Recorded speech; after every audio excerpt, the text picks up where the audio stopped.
အားလုံးပဲမင်္ဂလာပါဖြစ်တိုင်းတောင် channel ကနေကြိုဆိုလိုက်ပါတယ်ဒီနေ့တင်ဆက်ပေးမှာကတော့တရင်မှုကတော့မက်စပယ်ရဲ့အတွေ့အကြုံလေးများကိုဝေမျှပေးမှာဖြစ်ပါတယ်ဒါကြောင့်အားလုံးကျွန်တော်တို့အတူကြည့်ရှုလိုက်ကြအောင်ဟယ်လိုအပိုင်း40လေးပါရှင်အပိုင်း40လေးကတော့ကိုကြီးနဲ့ပတ်သက်တဲ့အကြောင်းတော်တော်များအကုန်နီးပါးလောက်ကျွန်မချုပ်ပြီးတော့ပြောလိုက်တော့မှာပေါ့နော်အဲ့တော့ဆေးရုံရောက်တဲ့ချိန်မှာဟိုပါပေါ့သူ့မျိုးသမီးကိုကျွန်မတွေ့ရဲ့ချိန်မှာကျွန်မပြောလိုက်တယ်နေဟဲလို့ကိုယောက်ျားတယောက်လုံးဒီလိုမျိုးကြည့်ပါဦးမြင်လို့တော့မကောင်းဖြစ်နေတာလက်အယိုးပေါ်အရေးတင်တကိုယ်လုံးအမှတကိုယ်လုံးနဲ့ပိုက်တွေနဲ့ရောနှာခေါင်းပိုက်အစာပိုက်တွေရောအောက်ဆီဂျင်ပိုက်တွေရောခြေထောက်မှာလည်းအကျော်စေးတွေတွင်းရစီးပိုက်တွေရောလက်မာတွေလည်းအကျော်စေးတွေနဲ့ဘလို့ဖြစ်တာလဲဟဲလို့နေဒီလောက်အချိန်နေမရောက်ခင်လို့နင်းရောက်ခမအောင်နေမပြောဘူးလားဆိုတော့ तू လဲလို့မထင်လို့တဲ့အေးပေါ့လေဒီလိုပဲပေါ့ပြီးတော့အဲ့ဒီနောက်ဆုံးယူတဲ့မိန်းမနာမည်တက်တက်မာတဲ့တက်တက်မာ၄တန်းလောက်ပဲပညာသင်မှုတဲ့ပြောတယ် तू ကလည်းအနှိတ်ခံရတဲ့အနှိတ်ခံဆိုတာကလည်းဟိုပေါ့အဖိုးကြီးတွေပတ်စံရှိရဲ့လူတွေတော်တဲ့အနှိတ်ခံတော့မဟုတ်ဘူးထင်တာပဲဘလို့နှိတ်ခံလာတော့ကိုလည်းမသိဘူးကွယ်ဘာလို့ဆိုဟိုတချို့မဆက်မလုပ်တဲ့အမျိုးသမီးရငငယ်ချောချောလှလှပပနူဖူဖူထွတ်ထွတ်ကလေးတွေကွယ်သိရမလားဆိုတော့အခု तू ကကြတော့တကယ်ကိုဘလို့ပြောမလဲကျွာသူမပုံပေါ့ကွယ်တာဆန်ပုံပေါ့ကွယ်ပြောမယ်ဆိုရင်အဲ့ဒါနဲ့သူ့ဆက်ပြောနေလဲ तू ဘာမှသိမှာမဟုတ်တော့ကျွန်မမပြောတော့ဘဲနဲ့ဟိုပါပေါ့ကဲနေ့ယောက်ျားဘာလို့တော့လို့ဆိုတော့သွေးဝန်းတွေရမ်းသွားလို့တဲ့ပစိုးတွေကရှုံလို့မလောက်ဘူးတဲ့ဟိုပါပေါ့သူ့ရဲ့အဲ့ဒီအမျိုးသမီးရဲ့မောင်နေလဲဆေးရုံမှာတွေ့တယ်သူတို့တွေလဲတဲ့အိမ်ပြန်လျှော်လိုက်ပြန်သေးလာလိုက်လုံနေရတော့အဲ့ဒါလေးပါတဲ့အဲ့လိုလှုပ်ပေးပါတယ်တဲ့သူလှုပ်ပေးတဲ့အကြောင်းပြောတာပေါ့နော်အဲ့နဲ့ကျမဘာပြုံးအဲ့နဲ့ကျမအိမ်ပြန်လာတယ်ပြင်လုံးဆေးရုံကနေပြန်လာပြီးတော့ကျမဦးမျိုးစီဖုန်းဆက်လိုက်တယ်ဦးမျိုးရေအဲ့လိုပဲကိုကြီးချင်းနေအဲ့လိုရှိရဲသွေးဝန်းတွေရမ်းသွားတော့ပစိုးတော်မလောက်ဘူးပြောနေတယ်အဲ့ဆိုတော့ငါပစိုးဝယ်ပြီးထပ်သွားလိုက်အောင်မယ်ဆိုကျမချက်ချင်းမဲ့ဈေးသွားတယ်ပစိုးအစီလိုက်ဝယ်တယ်ငှက်တိုက်ပါကင်လိုက်ဝယ်ပြီးတော့ကျမဆေးရုံနောက်တစ်ချိန်သွားပြီးတော့ကျမရော့အမှပစိုးအစီလိုက်ချပြီးလိုက်တယ်ကဲရော့နင်တို့ပစိုးမလောက်ဘူးမလားအကုန်လုပ်ပေးလိုတာတွေငှက်တိုက်ကစနှာခေါင်းပိုက်ခါထက်အဲ့မှသူကျမကိုစကားတွေပြောတယ်သူ့သားနှစ်ယောက်မေးတာပါကျွန်တော်ပြလဲနောက်တစ်ခေါက်ခေါ်လာခဲ့မယ်လို့အခုအကုန်လုံးကចောင်းဖွင့်ရက်ကြီးလည်းဖြစ်နေចောင်းတက်နေရလည်းဖြစ်လေအတွက်ကြောင့်ဒီကျမသွားတာကြာတာဘရင်းနေထင်တယ်စနေနေ့မှခေါ်ခဲ့တော့မယ်လို့ပြောတယ် तू ပြောနေဒါမဲ့လေ तू ကလေရှာလိမ့်နေပြီကွာတိလားရှာလိမ့်နေတော့လေဘလုံးပထွေးတွေပေါ့နော်အဲ့ဒါနဲ့ကျမဒုတိယတစ်ချိန်ပစိုးတွေပါအကုန်လုံးပိငတ်တိုက်တွေပေးကျမပြန်လာပြီးစနေနေ့မှာကျမသားနှစ်ယောက်လုံးခေါ်သွားလိုက်တယ်ဘာလို့ဆိုတော့အခြေအနေကြည့်ရတာကတော့ပြန်ကောင်းလာဘူးတော့ကျမမမြင်ဘူးပေါ့နော်သူရက်အနေအများပေါ့ပဲမူတည်တယ်အဲ့နဲ့ခေါ်ရတဲ့ခါမှာကျမသားငယ်ကသူ့လုံးဝမသိဘူးတနစ်ကြော်လောက်ကလေးတွေကသူ့ဖေနဲ့ကွဲတဲ့အတွက်ကြောင့်သူလုံးဝမသိဘဲနဲ့အဲ့မမေဘသူလိုက်ခဲ့ပါတုံရဲသားငယ်လိုက်ခဲ့ပါမင်းဖေလို့ပြောပြီးခေါ်ပါတယ်ခေါ်တဲ့အချိန်မှာဆေးဝင်နေဝင်တဲ့အချိန်မှာ तू ကအဲ့လောက်ရုပ်ပြက်ဆင်းပြက်ဖြစ်ပြီးတော့ဟိုအရန်ကိုလေဟိုဘယ်လိုခေါ်မလဲဟိုပေါ့အယိုးခောက်ကနဲ့ဆိုတော့သားငယ်ကကြောက်ပြီးတော့ကျမရဲ့နောက်ကျောမှာကတ်နေတာငယ်ကောင်လေးကအကြီးကောင်ကတော့သူ့ဖေနာသွားပါတယ်သူကတော့3နှစ်ကျော်လောက်ထိတူနေခဲ့တော့3နှစ်ကျော်4နှစ်လောက်ထိနေခဲ့ပြီးတော့နောက်ကွဲပြီးတော့လေသူတို့ပေးတွေ့ရလေတလားတစ်ခါတွေ့တော့ဆိုတော့ तू ကသူ့ဖေနာသွားပြီး तू မျက်နှာမကောင်းသိလားကျမသားကြီးရလေतू တော်စိတ်မကောင်းဖြစ်တဲ့ပုံမှာပဲပြီးတော့ तू ငိုတယ်ကျမအဲ့ဒါကြည့်ပြီးကျမလည်းစိတ်မကောင်းပါဘူးပေါ့နော်တကယ်တော့လူတွေကကောင်းမွန်တဲ့ဘဝကိုပိုင်ဆိုင်ထားခဲ့ရတာနဲ့အဲ့ဒီဘဝကြီးကိုဖျက်ဆီးကြတာပါကိုကြီးကသူ့ရဲ့ကောင်းမွန်တဲ့ဘဝတစ်ခုလုံးရတာရဲ့တာနဲ့အဲ့ဒီကောင်းမွန်တဲ့ဘဝကို तू ကဖျက်ဆီးတာပါကျမဖျက်ဆီးခဲ့တာမဟုတ်ပါဘူးเนาะအဲ့ဒါနဲ့ဟိုအဲ့မှာ तू တောင်းမှန်တယ်အများကြီးပဲ သူပြောတာစကားတွေကတော့ဘလုံးမထွေးပေါ့သူ့မိန်းမတော့နားလည်းမပုံမပေါ်ပါဘူးဒါပေမဲ့ကျမသူ့မိန်းမနားလဲရမနေရကျမသိဟိုမဖြစ်ဘူးမေးလည်းမမေးလှဲ့လည်းမကြည့်တော့ဘူးကျမသူ့ကိုကြည့်သူပြောတာလေးကျမနားထောင်နေလိုက်တယ်ဟုတ်ပြီမောနေတယ်ဆက်မပြောနေတော့ရတယ်ငါနားလေတယ်လို့ပြောလိုက်တယ်အဲ့ဒါသူ့ကိုနောက်ဆုံးတွေ့ချင်းမှာပဲကျမတို့သားမိရေပြန်လာပြီးတော့3 ရက်မြောက်မှာဆုံးသွားတယ်ပေါ့နော်ဆုံးတဲ့အချိန်မှာတော့ကျမရေဝေးကိုအာတုပဖို့မသွားပါဘူးဘာလို့လဲဆိုတော့သူ့မိန်းမရှိနေတဲ့သားနဲ့ကျမသွားကြမလို့ဘူးလေနော်ကျမမသွားတော့ဘူးအဲ့တော့သူမီးတကြိုတဲ့အထိကျမမမြင်ရဘူးပေါ့နော်ကျမမြင်လည်းမမြင်ချင်ဘူးရှင့်အဲ့ဒါကျမတို့ရဲ့နောက်ဆုံးပါပဲနောက်ပိုင်းဘာဖြစ်လဲဆိုတော့အမှထူးခြားတာလေးပြောပြချင်တာဘာလဲဆိုတော့အဲ့ဒီကိုကြီးဒီတက်နောက်ဆုံးမိန်းမတက်မှာနဲ့ယူတဲ့အချိန်မှာဗမာသွားနေရတယ်ဘကိုးဘက်မှာလို့ပဲကျမသိတာဘာမှန်းကျမမသိဘူးเนาะဘကိုးဘက်ကဘာရွာနယ်မလဲကျမမသိဘူးသူတို့ဘလို့နေလဲကျမမသိဘူးเนาะအဲ့ဒီမှာကိုကြီးဆုံးပြီးတော့ရက်လေတဲ့နေ့9 ရက်ပြည့်ရဲ့နေ့မနေ့အစောကြီးကျမအိမ်မက်တာအဲ့ဒါလေးပြောချင်တာမနေ့9 နိုင်ကျော်လောက်ကြီးတလားကျမတကယ်အိမ်မက်လို့သာကျမပြောတာကျမတကယ်တန်းကိုသူနဲ့စကားတွေပြောပြီးတော့တကယ်တန်းဖြစ်လာသလိုခံစားရတယ်သိလားဘလို့လဲဆိုတော့အဲ့ဒီအိမ်မက်ထဲမှာပေါ့နော်ဖုန်းလာနေတာကျိုးဖုန်းကလာနေတာတခါလာရဲ့နောက်တစ်ခါထပ်လာတော့ကျမဖုန်းသွားကင်နေအိမ်မက်ထဲမှာကူကြီးလိုင်းမကောင်းတဲ့အတန်နဲ့ကျမဟယ်လိုလို့ထူးတာလေအဲ့ဒီကူကြီးတန်နေရကြားပြီးတော့ဖုန်းလိုင်းပြတ်သွားပြန်ရောအဲ့နဲ့ကျမပြန်အိမ်ထဲပြန်ဝင်လာတယ်ပြန်ဝင်လာပြီးအိမ်ငန်းထဲပြန်ဝင်လာပြီးတော့နောက်တစ်ခါဖုန်းထပ်မြည်ပြန်ရောအဲ့နဲ့ခုနကလေးပေါ့ဘာသာမှလည်းမကြောက်ဘူးဆိုပြီးကျမကင်လိုက်တယ်ကျမအိမ်မက်တဲ့အကြောင်းပြောပြတာနော်ကင်လိုက်တဲ့အချိန်မှာမှစပယ်လာတဲ့ကိုကြီးတဲ့ညီမလေးတဲ့ကိုကြီးပါဆိုဟဲကိုကြီးနေဘယ်ဆက်နေတာလဲဗောကျမတက်အောင်တော်နေပြီးတော့ငါတဲ့အခုငါနေရနေရကနေဆက်နေတာတဲ့ဟိုဟာမြင်းဒီကုန်းအိမ်ကိုဖုန်းဆက်တာအမေတို့စီလုံးဝဖုန်းခေါ်လို့မရလို့တဲ့အဲ့ဒါနေ့စီကိုပဲဆက်တော့နေ့စီကဖုန်းလိုင်းဝင်လို့ငါပြောစရာလေးရှိလို့ဘာပြောမှလဲပေါ့ဆိုငါအဝတ်စားတစ်ထဲမှမပါလာလို့တဲ့ငါအဝတ်စားလေးအမေစီကယူပြီးတော့လာဖို့ဝေးပါလားတဲ့အဲ့နဲ့ဟုတ်ပြီကိုကြီးကဘယ်မှာရှိရလဲဆို तू ကျမကိုလမ်းညွှန်တယ်အိမ်မက်ထဲမှာနော်လမ်းညွှန်တော့ကျမအဲ့မြင်းဒီကုန်းအိမ်သွားတယ်အိမ်မက်ထဲမှာမြင်းဒီကုန်းအိမ်သွားတယ်သူ့ဝတ်စားတွေကိုဒီလိုလက်ဆွဲအိတ်နဲ့ကျမထည့်ပြီးတော့ तू လမ်းညွှန်တဲ့တိုင်သွားတဲ့အချိန်မှာအဲ့လမ်းကလေဟိုကားမောင်းလို့မရအောင်ကားသွားလို့ရတဲ့လမ်းမဟုတ်ဘူးလှဲတို့စိုက်ကယ်တို့ပဲသွားလို့ရတဲ့လမ်း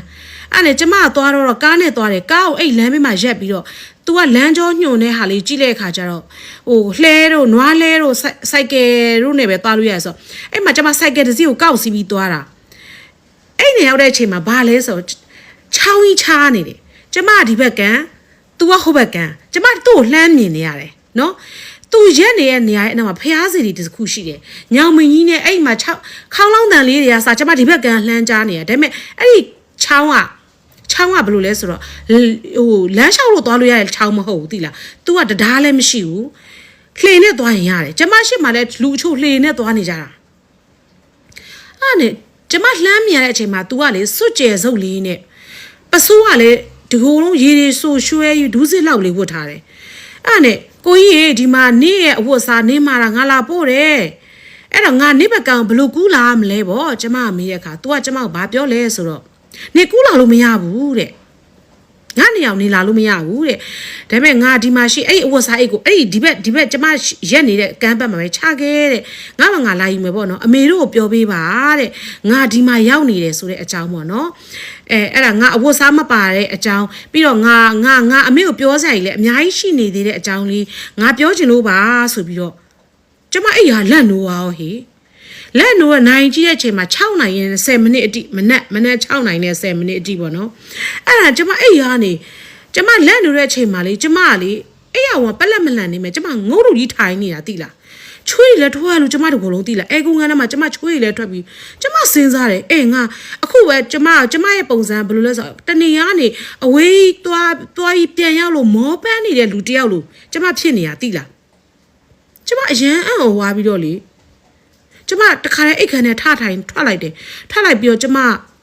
အိမ်ရှိဧကန်ထဲကိုထွက်ကောကျမအမေကမနက်9 နာရီတိုင်းဖျားဝတ်ပြုတယ်မနက်အာယုံဆုံး ဖះကိုကတ်နေကြဆိုတော့အဲ့နဲ့ဖះကောင်ကျမတက်သွားလိုက်ကိုဖះကန်းထဲမှာမမေက9နိုင်ရထတော့6နိုင်ကျော်ဆိုပြီးတော့ပြီးနေပါပြီအဲ့နဲ့အမေကိုသွားပြီးမရမကအမေကျေးစီတော်မထူရသေးဘူးကျမသွားလိုက်တယ်ပေါ့နော်အမေကိုပြောပြချင်လို့လေကျမအဲ့ဒီအကြောင်းလေးကို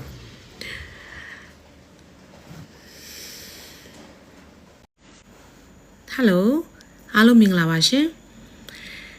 ကျမကအခုဒီဗီဒီယိုဖိုင်ကနေစပြီးတော့ဟိုပါပေါ့အိမ်တော်ရေးရယ်ယောက်ျားတွေမကောင်းကြောင်ပြောတာတွေရောကျမခဏလောက်ရက်ထားမယ်ပေါ့နော်ကျမတို့ TikTok မှာဖြစ်မှာ YouTube မှာပဲဖြစ်အိမ်တော်ရေးနဲ့ပတ်သက်တဲ့တချီနဲ့ပတ်သက်တဲ့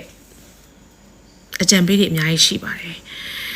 ယောက်ျားတွေမကောင်းကြောင်ဖောက်ပြန်တာကိုခံရတဲ့အမျိုးသမီးတွေရင်ဖွင့်တာတွေလည်းအများကြီးရှိပါတယ်ပေါ့နော်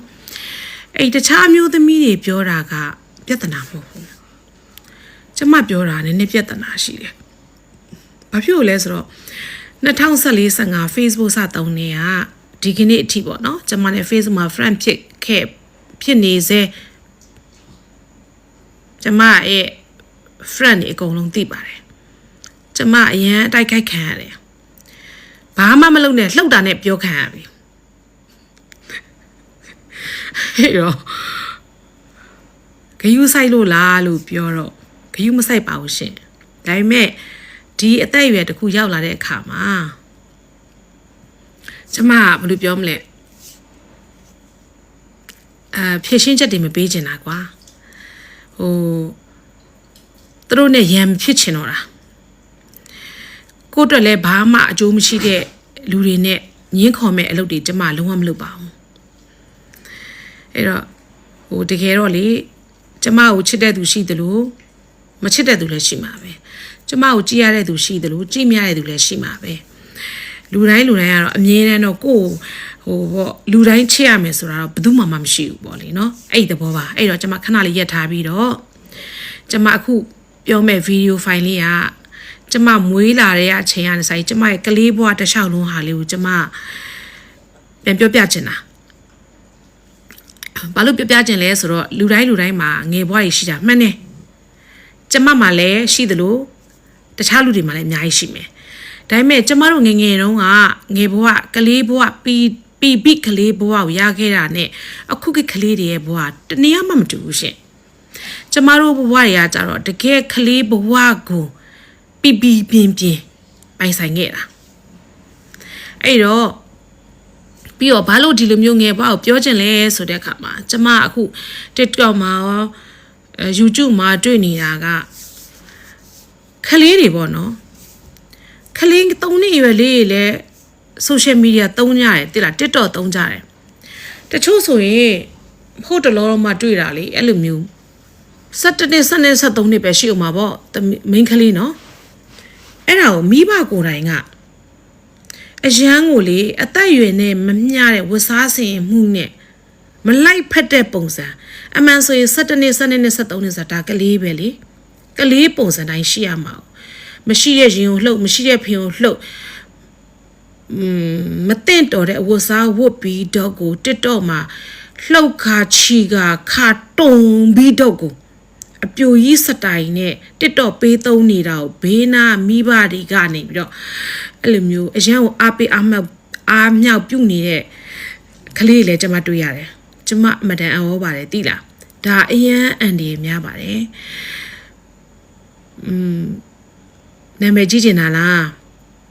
ထင်ပေါ်ကြော်ကြားကျင်တာလားလက်ခုပ်တန်တွေကိုတိတ်ကြိုက်တာလားတော့ကျွန်မလည်းမသိဘူးပေါ့နော်ဒါပေမဲ့တခုသိဖို့ကသမီးလေးတွေမွေးရတဲ့အမေပဲဖြစ်ဖြစ်သားတွေမွေးရပဲမိခင်ပဲဖြစ်ဖြစ်လက်ခုပ်တန်ရဖို့အတွက်အနောက်မှာခက်ပြရတယ်အများကြီးဖြစ်ရမယ်ဆိုတော့သတိလေးတော့ရှိဖို့လိုတယ်နော်ကိုသားသမီးကိုကလေးရွယ်မှာကလေးလိုပဲထားစီခြင်းပါတယ်ကျမပြီးခဲ့ဟိုအရှက်ဗီဒီယိုဖိုင်တွေမှာလည်းပြောပြီးသားနော်ကျမကလေးလေးတွေကိုဖုန်းမပေးသုံးပါနဲ့တက်နိုင်တဲ့လောက်ရှော့ပေးပါရတဲ့လောက်ထိန်းပေးပါဒီဖုန်းထဲကနေပြီးအန်ဒီတွေကိုလက်ရက်ခေါ်ပါတယ်မဖြစ်သင့်တာတွေဖြစ်ပါတယ်ကျမတို့ခေတ်တုန်းကဒီလိုမျိုးအခုခေတ်လိုမျိုးကျမတို့မကြားဘူးတဲ့ဟာတွေအများကြီးလုံးဝမရှိဘူးနော်ကျမတို့ဒီလုံးဝကလေးဘွားကိုလုံးဝပြပိုင်ဆိုင်ခဲ့တာ အဲ့တော့အကဲအများဒီအပိုင်းဒီကလေးဘွားတွေရဲ့အကြောင်းကျမငငယ်ရဲ့ကြီးပြင်းလာခဲ့တဲ့အကြောင်းကိုနားမထောင်ကြည့်မှုစိတ်ဝင်စားဖို့ဆိုရင်ကြော်လိုက်လို့ရပါတယ်ရှင်အဲ့တော့ကျမကို1983ခုနှစ်ဧပြီလ21ရက်နေ့မှာကော့ကရိတ်မြို့ကခလာ90ခွန်တက်တွင်တာဖွားခန်းမှာကျမမွေးခဲ့ပါတယ်ကျမမမေကကျောင်းဆရာမပါဖေဖေကတော့စစ်ဘူပေါ့နော်အဲ့တော့ကျမကိုမမေကကြာတာပရင်းနေရဘိုင်းနာပါတယ်ဒါပေမဲ့ကျမမွေးရအရင်ခက်တယ်သူများတွေလိုရေမမွေးပဲနဲ့ကျမကိုမမေကသွေးပေါင်တယ်လို့ပြောပါတယ်ကျမတော့သွေးမပေါင်ဘူးတော့မသိဘူးပေါ့နော်အဲ့တော့သွေးပေါင်တာ तू ကကြာတာပရင်းနေရဘိုင်းနာတောက်ကြနေတောက်လျှောက်လုံးဝ तू မမွေးနိုင်ဘူးမမေကလေဟိုရှစ်ခစ်ကမိဘတွေဖိုးဖွားတွေဆိုလိုတာပါသူတို့ကလေတာဦးစနေမမွေးချင်ကြအောင်ဒီလားသူတို့အရန်ကြောက်တယ်အဲ့တော့ကျမအမေကကျမကိုကြာတာပရင်းနေရဘိုင်းနာကြီးတောက်ကြနေတယ်မှာ तू တနေကုန် तू ရှိတဲ့မြခွန်အားလေးနဲ့ तू ညှစ်ထုတ်နေမှာပေါ့အဲ့ဒါကျမလည်းမထွက်ဘူးတော့အမေတိတ်ကြောက်တဲ့စနေနေ့မနက်နေတက်ရတဲ့အချိန်မှာကျမကိုတတွင်းသားဖွားကလေးမှာမွေးခဲ့တယ်ပေါ့နော်မွေးတာလို့ပြောမယ်ဆိုတဲ့အချိန်မှာကျမရိုးရိုးမမွေးဘူးရှင်အဲ့မှာခေါင်းကထွက်နေပြီခေါင်းကတဝက်ထွက်နေပြီဒါပေမဲ့ဆက်မထွက်ဘူးကျမငငယ်တွေကဖေဖေကပြောဘူးတယ်ခေါင်းကြီးကြီးလေးနဲ့ခေါင်းကြီးတယ်ပေါ့နော်အဲ့တော့အမေကလည်း तू ကပထမဆုံးတူမွေးရတယ်ဆိုတော့ तू လည်းသူ့မှာရှိတဲ့မြ तू အားနဲ့ तू ညှစ်နေမခဲ့မှာပေါ့အဲ့ဒီပြီးတော့အဲ့ဒီခေတ်ကလည်းကွာဟိုအခုခေတ်တလို့ဆရာဝန်ကြီးတွေဆေးဝါးတွေပြည့်စုံတဲ့ခေတ်မျိုးမဟုတ်ဘူးလေနော်အဲ့တော့တက်တွင်းတာဖွားခဲမှာတာဖွားဆရာမနဲ့မွေးရတဲ့ကောင်တာဖွားဆရာမရဲ့လည်းညှစ်ခိုင်းတာပဲအဲကျမခေါင်းထွက်လာနေသူတို့ဆွဲထုတ်ကြမှာပေါ့နောက်ပြီးဆုံးဆွဲထုတ်လို့မရတော့ဘာနဲ့လောက်ရလဲဆိုတော့ညက်လို့ပြောတယ်ညက်နဲ့ဆွဲထုတ်ရတာနှစ်ယောက်အဲ့ညက်ကိုလေကျမရဲ့ဒီလိုနှစ်ထင်းနေရကိုလေအဲ့လိုခေါင်းတဝက်ထွက်နေတဲ့နေရာကိုညက်နဲ့ညက်ပြီးတော့တာဖွားဆရာမညောက်ကနေတခါတည်းဆွဲရတာမဆွဲခင်မှာဟိုတာဖွားဆရာမကမမေကိုပြောတာပေါ့နော်နောက်ဆုံးညက်လိုက်ပါတော့ကလေးကထွက်တော့မယ်တဝက်ရောက်နေပြီပြောမှာပေါ့အမေကလည်းသူ့မှာရှိတဲ့မြနှစ်ရက်လုံးသူညှစ်တဲ့အားရလဲသူတော်တော်ကုန်နေတော့ပြီကွာဒါပေမဲ့သူမနေနိုင်တော့ဘူးလေကွာ तू ဒီအရသလောက်တော့ तू အမှရှိတဲ့အားကိုသုံးပြီးအညစ်တာဖွားဆရာမနှစ်ယောက်ကလည်းကျမကိုညက်နဲ့အဆွဲအရှိန်နဲ့ကျမအဲ့ဒီမွေးစဉ်ပေါ်ကနေပြီးတော့မွေးစဉ်အောက်ကတန်မှန်သလင်းပေါ်ကိုပြုတ်ကြတာခွက်ခနဲ့ုံနေရတယ်ဒါပေမဲ့ကျမဘာမှဖြစ်တာဟုတ်သီလားခေါင်းလည်းမကွဲဘူးเนาะအမအာပြဲရှာပြဲနဲ့မွေးကြရအော်တာကျမမတရားအတန်တဲတယ်အဲ့တော့ကျမကိုမွေးတဲ့ပုံလေးပေါ့နော်အဲ့လိုလေးမွေးခဲ့တယ်မွေးခဲ့ပြီးတဲ့အချိန်မှာဟိုကျမရဲ့အမေက9ရက်လားမီးထွက်တာ9ရက်မှထွက်တာလား10ရက်မှထွက်တာလားတော့မသိဘူးအဲ့မှာကျမရဲ့အဖွားကိုတဲ့ကျမကိုသကောထဲထဲတဲ့ဓာတ်တစ်ချောင်းမှထဲပြီးတော့တမတ်နဲ့ရောင်းတဲ့အဲ့တော့ကိုယ့်ကိုပြန်တွေးကြည့်လိုက်တဲ့ခါကျတော့မွေးကြရရောင်းခံရတာပဲတိလားသူတို့ရလေဟိုတူးစနေဆိုလို့ရှိရင်အဲ့လိုဖိုးဖွားတွေရောင်းရတယ်ပြောတာပဲဘလို့ယူလဲတော့ကျမလည်းမသိဘူးပေါ့နော်အဲ့ဒါကျမကိုကျမဖွားကိုစတိသဘောပေါ့နော်တမတ်နဲ့ရောင်းတဲ့ကျမမွေးကြရတမတ်တန်တယ်ပေါ့ကွယ်အဲ့ဒါနဲ့အဲ့လိုနေရင်းနဲ့ကျမ9လကျော်6လသမီးရွယ်လေးမှာကျမရဲ့အဖေကနေတင်ငန်းကြီးနောင်မှာတိုက်ပွဲဖြစ်ကြတယ်ပေါ့တစ်ဖက်ကဖွဲ့စည်းနေကျမတို့အဖေဘက်ကနဲ့ဒီ69ကတက်ကဖွဲ့နေတိုက်ပွဲဖြစ်တာအဲ့ဒီတင်ငန်းကြီးနောင်ကစခန်းလေးနာမည်စုံပတိဆိုလားဗါလားဖေဖေပြောဘူးတယ်ကျမလည်းစုံပတိလားစုံကလိဆိုလားမသိအဲ့လိုမျိုးအဲ့ဒီစခန်းနဲ့ဟိုဘက်ကတစ်ဖက်ကဖွဲ့ရကြAR 290ကျော်မှာအဖေကကြတော့ဒီဘက်မှာအဖေစခန်းမှာ22ယောက်လား25ယောက်လားအဲ့လောက်ပဲရှိတယ်အဲ့ဒါကိုဒီစခန်းတစ်ခုလုံးမကျသွားအောင်ဟိုကာကွယ်တိုက်ရင်းနေပေါ့နော်အဖေကညာဘက်တစ်ချမ်းလုံးဘုံထိပါတယ်တနက်တွေလည်းထိပါတယ်အဲ့တော့စခန်းဟိုဘက်တစ်ဖက်ကနေနောက်ဆုတ်သွားတယ်ဆိုတဲ့အခါကျမှအဖေကလုံးဝသတိလစ်သွားတာတွေးလုံပြီးတော့လေအဲ့မှာအဖေကိုအဲ့တင်ငန်းကြီးနောင်စခန်းကနေပြီးတော့ရန်ကုန်မင်္ဂလာတော်ဆေးရုံယူဟယ်လီကော်ပတာနဲ့တည်တယ် ပြောချင်တာအခုမှရှင်ဘာလဲဆိုတော့ကျမရဲ့အမေကလေအဲ့ကျမ6လသမီးရွယ်လေးကိုဖိုက်လက်ထဲကိုနှုတ်မဘူးနဲ့နှုတ်ဘူးနဲ့ထားပြီးတော့အဖေနောက်လိုက်သွားတာမင်္ဂလာအောင်ဆေးရုံမှာတနေ့ကြော်ကြတယ်သိလားအခုခေတ်စကားနဲ့ပြောမယ်ဆိုလို့ရှိရင်တော့လင်ထိတ်ထားဆံပေါ့နော်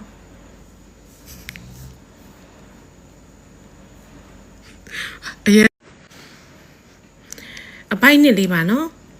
ကျမအဲ့6လသမီးလေးကိုကျမကိုအမေကနေထားခဲ့တာပေါ့ဖွားအေးရဲ့ဖွားအေးစီမှာနှုတ်မဘူးလေးနဲ့နှုတ်ဘူးလေးနဲ့ပေါ့လေအနီးတုပ်လေးနဲ့ပေါ့အဲ့လောက်ချစ်တာအမေကလည်းသလားကျမသာအဲ့ဒီအချိန်တုန်းကကျမမေနေရမှာဆိုရင်ကျမကလေးလေးကိုထားပြီးတော့ကျမအဲ့လိုတော့မလိုက်သွားဘူးရှင့်အမေနဲ့ကျမနဲ့မတူဘူးပေါ့နော်မေမေကကြတော့အဲ့ပေါ့လေအဖေကလည်း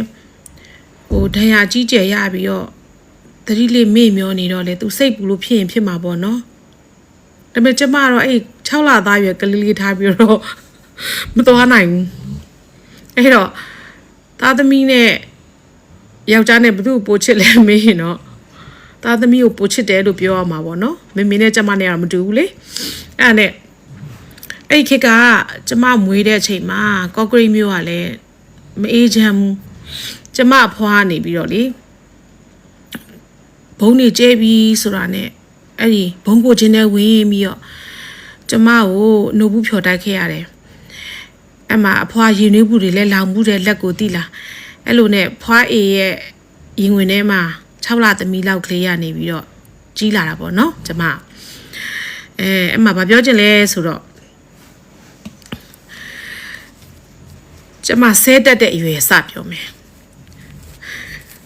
ကျမမိကဆရာမမလားဆရာမဆိုတော့သူကကော့ကရိတ်ကျောင်းမှာစာသွားတင်ရတယ်ကွယ်တက်ကနေပြီးတော့ကျမကြတော့ဖွားရကြတော့ကျမကိုအဲ့လိုကျမမိအဖေအဲ့6ယောက်ကဒဏ်ရာရတာတွေအကုန်လုံးသက်တာကြီးပြန်လာတော့ကော့ကရိတ်တက်ကိုပြန်ရောက်တယ်ပြန်ရောက်တဲ့အချိန်မှာကျမဟိုလောက်ရှိပြီပေါ့ကျမကို6လတွေကထားခဲ့တာဆိုတစ်နှစ်ကျော်မှပဲပြန်ရောက်လာတာပေါ့ကျမတစ်နှစ်ခွဲကျော်နှစ်နီးပါးလောက်မှပဲပြန်လာမှာပေါ့တော်နေနိုင်တယ်နော်အမေကိုပြောတာပါအဲ့နဲ့အဲ့မှာမမေကလည်းကျောင်းဆရာမကွယ်ဖေဖေကလည်းဟိုတက်မှာဆိုတော့တာဝန်ထမ်းဆောင်နေရတယ်ဆိုတော့ဖွားရကျမကိုတက်ကအိမ်မှာတလက်ထိန်းလိုက်ပြီးတော့အဖွားရဲ့အိမ်ကကော့ကရိတ်အလေရွာရက်မှာရှိတယ်ကွယ်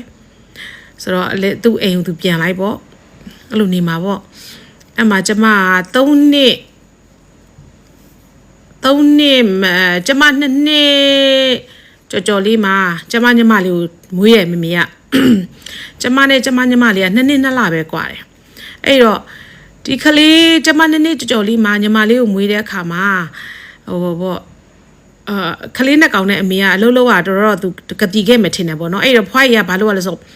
ဟိုပါပေါ့မြို့ရဲအိမ်ကနေတက်အိမ်ကိုလိုက်လာပြီးမြီးတွေထိန်ပေါ့သူမြီးတွေထိန်ရမှာပေါ့အဲ့တော့ကျမတို့3နှစ်လောက်မှာတက်တွင်းကော့ကရိတ်ကတက်တွင်းမူဂျိုချောင်းပို့တယ်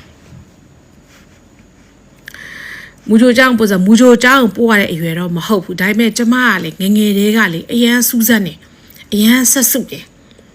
အရန်သိကျင်တာဟို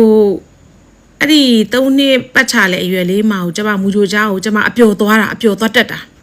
ဒါပေမဲ့ကျမကအပျော်သွားတက်တာဆိုရင်ကျမမူဂျိုရောက်လို့ရှိလို့ရှိရင်အဲ့ဒီမှာမူဂျိုတက်တွင်းကလေးမူဂျိုကလေးဘာလောက်တာအစမအိပ်ပဲနဲ့ထိုင်ကြည့်ပြီးတော့ကျမမှတ်တာအကုန်လုံးအဲ့မှာမူဂျိုချောင်းကိုနေကင်းတစ်ပိုင်းပို့မှာပေါ့အမေတို့ကသူတို့လည်းမအားလေမအားပို့တဲ့ခါကျတော့ဘယ်လောက်ကြာလဲဆိုတော့မူဂျိုချောင်းကိုနေကင်းတစ်ပိုင်းပို့ရင်နဲ့4-5လလောက်အကြာပေါ့နော်ပြီးတော့အဲ့တော့အဖေကအဲ့တော့တက်ထောက်ဘူကြီးလားမသိဘူး69မှာလေအဲ့တော့ဟိုဗာလဲဂလောက်ကလက်ဖုံအနဲ့ကြီးစရှိပြီလေအမှတခါကျရုံကနေအဖေရုံပိတ်ရက်တွေစနေတွင်းနေဆိုဖုန်းလာပြီးဆိုအဖေကထူးတာကိုကျမကြည့်နေရတယ်သိလားကျမကြည့်ပြီးတော့နောက်တစ်ခါဖုန်းလာပြီးဆိုကျမအဲ့ဒါ3နှစ်ကြော်လေးကကျမတက်နဲ့ပြေးဖုန်းသွားကင်ပြီးတော့ကျမဘလို့ထူးတယ်မှတ်တော့ဝါလုံးလို့ထူတာဟဲ့တရကကြတော့မူဂျိုချောင်းမှာ3လလောက်ကျမသွားဆက်စုစိန်လုပ်ရင်းပြန်လာပြီးတော့ အမေကလည်းဟိုကျောင်းဆရာမလို့ကျောင်းကပြန်လာလို့ရှိရင်သူကိစ္စတွေလည်းရှိမှာပေါ့တက်ကိစ္စတွေလည်းရှိမှာပေါ့ကွယ်အဲ့တော့ဟိုပို့ပွင့်လင်းပြောရင်ကျမကိုလည်းအဲ့လောက်ထိကျမဘာလုပ်နေလဲသူအဲ့လောက်မကြည့်နိုင်ဘူးထင်ပါတယ်ဖွားရလည်းကျမညမလေးမွေးတော့ဖွားရငယ်မလေးကိုထိန်းနေရမှာပေါ့ကျမဘာလုပ်လဲဆိုမှန်ရှိမှာပေပေနေနေထိုင်ပြီးတော့အစဲကျင်တာ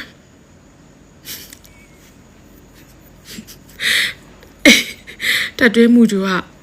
ကလေးတွေဆဲတယ်လို့ဆဲကျင်တာပေါ့ကွယ်တယောက်တည်းအပီပင်ကျင့်ခဲ့တာအဲ့တော့ငငယ်လေးကကျမကိုယ့်ကိုပြန်တွေးကြည့်တဲ့ခါကျကျမတော်တော်ပြုံးမိရဲ့တိလားဆဲတာတော့မမှန်ရှိထိုင်ပြီးတော့မျက်နှာအမူအရာနဲ့ကျင့်ခဲ့တာနော်ကျမအဲ့မှာကျမအဆဲကျင့်တာတအိမ်လုံးဘူးမှမသိလိုက်ဘူးအဲ့မှာကျမဘလို့ဆဲတက်တာဘလို့သိလဲဆိုတော့ပြမယ်အဲ့မှာဟိုဖေဖေတို့ကကော့ကရစ်တိုက်ရင်မှာအဲ့ဟိုဟာ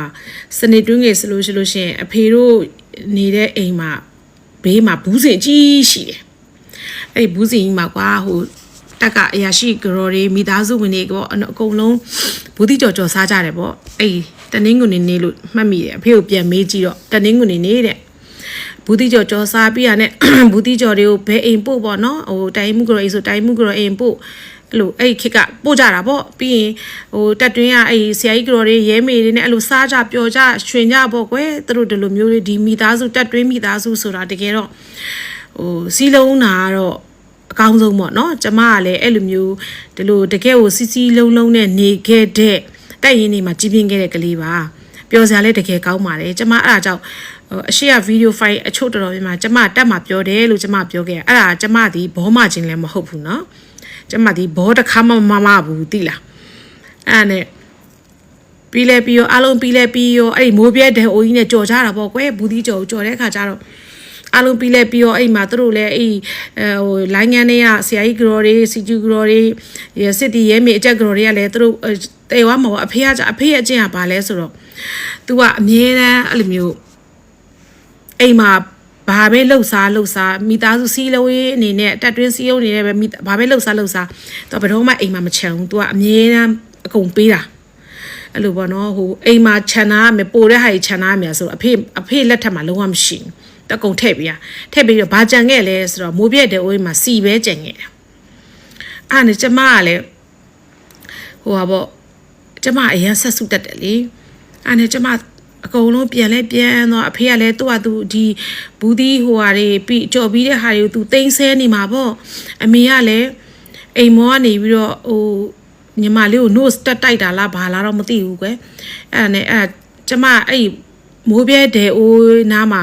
တယောက်မှမရှိဘူးလူကြီးတွေအဲ့နဲ့ကျမသွားပြီးတော့ကျမဘာလုပ်လဲဆိုတော့အဲ့မှာရောက်ချိုစုံးနဲ့စီဒီကိုခတ်တောက်နေ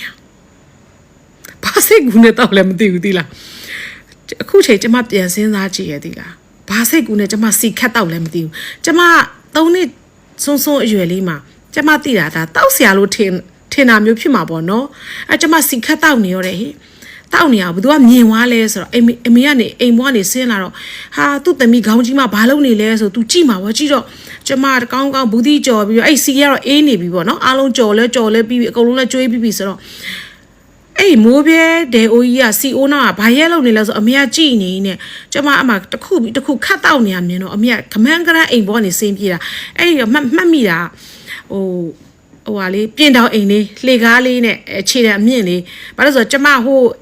ငယ်တော့ဓာတ်ပုံအဲ့တက်မှာကော့ကရိတ်တက်ကအိမ်ပုံလေးကျမငယ်ရောဟိုကျမအဖွားကျမကိုမျက်ခုံးမွေးကိုဗာလဲမိသွေးကနဲ့ဆွဲတဲ့ပုံနေရစားကျမမှာ album တွေရှိတော့အဲ့ဒါလေးကိုကျမပြန်ကြည့်နေမှတ်မိတာပေါ့နော်ကိုမသိတာလဲမမှတ်မိတဲ့ဟာလေးတွေလဲဖွားအမေကိုလဲမေအဖေကိုလဲမေအဖွားကိုလဲမေးခဲ့တာဟိုတောက်လျှောက်ဆိုတော့အဲ့နဲ့အမေကနေပြီးတော့ဟဲစီခတ်တော့ရသလားပေါ့စီဆိုတာတောက်เสียလားဆိုပြီးပြောလိုက်ကောတဲ့ကျမဖတ်ခနဲ့ဆဲပလိုက်တာမူကြိုကြောင့်ခလေးတွေဆဲတာကို3လလုံးကြည့်ပြီးတော့မှအိမ်ရမှန်ရှိမှကျင့်လာတာတအိမ်လုံးတရားမှမသိဘူးကျမအဆဲကျင့်တာကျမဆဲလိုက်တာပေါ့ကွယ်3-5ပေါ့အဲ့လိုဆဲလိုက်တော့အမေကတခါဘာပြောကျမပေါ့ဖတ်ခနဲ့ချထလိုက်ကောဟေးတိလားဖတ်ခနဲ့ချထလိုက်တဲ့ခါကျတော့ကျမဘာပြောဆင်းသွားတာတဲ့အမေကသူရိုက်ပြီးတော့ပြီးဖြစ်မှာပေါ့ကျမလည်းအော်တယ်တလားကျမအမေကိုလေကိုရိုက်ပြီးကလေးတယောက်က ဒီရိုက်ထားခဲ့လို့ရသလားစောက်ကြည့်ဖို့လို့လားဆိုတော့ကျမမသိခဲ့ဘူးသီလားကျမကဘယ်ရောက်လဲဆိုအိမ်နေကကျမတို့အိမ်မှာအဖွားမရှိဘူးအဖွားကဟိုမှာအဲ့ဒီအလေရရက်ကသူ့အိမ်မှာမှတ်မိပြီအဲ့တော့ကျမကိုပါချထလိုက်ကောတဲ့အမေကသူ့ဆဲလို့ပေါ့နော်3-5လို့ဆဲထလိုက်လို့အမေကပါရဲလိုက်ပြီးတော့သူ့အိမ်မတက်သွားမှာပေါ့တက်ပြီးညီမလေးအားလုံးမင်္ဂလာပါနော်ကျမကTikTok မှာသားသမီးတွေကိုထိန်းတဲ့အခါမှာကျမဘာသာရေးလေးနဲ့ဘယ်လိုထိန်းလဲအဲ့ဒါလေးပြောရင်းနဲ့ကျမရဲ့ personal life လေးပြောပြတာပါကျမပြောတဲ့အထဲမှာနိုင်ငံရေးတစ်ခုမှမပါဘူးเนาะအဲ့မှာဒီနေ့ဆိုရင်ကလေးဘွားရဲ့အပျော်ရွှင်ဆုံးအချိန်တွေကိုပိုင်ဆိုင်ခဲ့သူဆိုတော့အပိုင်း1မှာလား2မှာလားမသိဘူးလာမဲ့နာတာပြမယ်ကျမပြောချင်တာလေTikTok သုံးတာလဲကျမကိုတိုက်ခိုက်ချင်တယ်ဆိုရင် profile လေးတော့အစ်စ်တင်ကြပါအောင်เนาะစောက်ကြောက်လို့စောက်ချောင်းလို့စောက်ပေါ်လို့လာမလို့နဲ့သလားဖက်ပြအောင်မယ်သိလားအမှန်တော့ကျမနိုင်ငံရေးနဲ့ပတ်သက်တာဘာမှမပြောချင်ဘူးမြန်မာနိုင်ငံရဲ့နိုင်ငံရေးအခြေအနေကလည်းအကုန်လုံးသိရတဲ့အတိုင်းပဲမေအောင်နဲ့အကောင့်ပိုင်ရှင်ကဒါပေမဲ့သူဘာမှမတင်တာအောင်เนาะသူ့ရဲ့အကောင့်ထဲမှာအန်တီဖေရတဲ့ခိုင်းဖွဲ့ပြီးတော့အတွင်းသတင်းတွေအကုန်လုံးကိုเนาะ NLD ကိုတဲ့ပြောတယ်လို့ကြားတယ်တဲ့အန်ဒီကလည်းတဲ့စာရီရေးပြီးတော်တော်ဖောင်းထုတယ်လို့ဦးလေးတယောက်ကပြောဦးတယ်ပါကွဲအောင်ချမှာအကုန်လုံးတလားတတိရှိဒိုက်ဒဲလာပြောเนาะခိုင်းဖွဲ့အောင်ကျုပ်ဖေရပါလဲရှင်တို့ရန်ကုန်မြို့ပေါ်ကဟိုဟာရှိပြီးပတ်စံရှိဟိုဟာရှိဒီဟာရှိအကုန်ရှိပြီးတော့ဗာလဲကင်းမလက်မဲတို့ကင်းဖြူတို့မြောက်ဖြူတို့အဲ့လိုဂိုင်းနေထောင်တဲ့စောက်သက်ရွယ်လားကျုပ်ဖေအဲ့လိုစောက်သက်ရွယ်လားအဲ့ကြောင့်ပြောလေကိုပြောတဲ့ကျမပြောတဲ့အကြောင်းအရာတွေမှာဘယ်နိုင်ငံရေးမှမပါဘူးဘယ်သူ့မှထိခိုက်စော်ကားတာမပါဘူးကိုငယ်ကကလေးဘွားအကြောင်းပြောတာတော့မှ